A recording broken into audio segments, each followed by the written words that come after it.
Praise the Lord. May mga hapon sa mga magwapong anak ni El Shaddai. Amen. Praise the Lord. Palakpakan mga kamon sa atong ng Diyos. Praise the Lord. Hallelujah. Praise God. Hallelujah. Pagkakawa ko ng Diyos. Hallelujah. Praise the Lord. Praise God. Kasi hapon niya inipadaan kita mga tayo sa Diyos. Amen. A month after sa atong anniversary, kamusta na inyong mga choir? Alam mo gyapon, na-recognize mo gyapon ang kalayo sa paglilingkod. Amen. Sa pagtayo sa Ginoo. Amen. Praise the Lord. Ang nayang mga anak na El Shaddai. Amen. Wala nagapakakon sa pagservisyo sa Ginoo. Amen. Praise the Lord. Kaya pati ako, nagadepende kita sa atong Diyos na source sa atong puso. Amen. Ang promesa sa Ginoo in Isaiah 40 verse 31, ang lahat na naniniwala sa Diyos magkaroon ng pinakabagong sigla at lakas. Amen. Praise the Lord. Sila ay dilipad katulad ng agila. Amen. Praise the Lord. Nakalupad ka mo? Amen. Hindi na literal.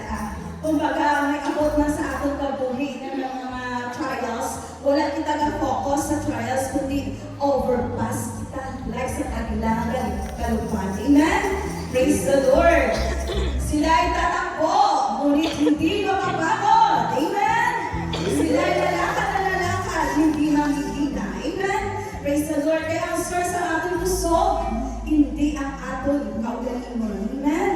Sa tayo na nakita naghapoy, kumbaga stress, mentally stress, physically stress, emotionally. Pero ang Diyos maghahatag sa ating inspirasyon. Amen? Maghahatag sa ating puso. Dahil sa subong na hapon, kahit nagdabangan man sa pagpupuri, hindi nakapagod ang mga anak ni El Shaddai. Amen! Praise the Lord! Hallelujah! Ang lahat ay hindi nakapagod suyo!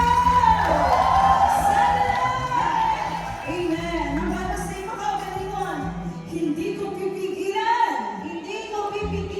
ang sarili ko na umawit at sumayaw. Kayaw na ang Shaddai. Amen. Hallelujah. Purihin ang Diyos. Praise the Lord. Hallelujah.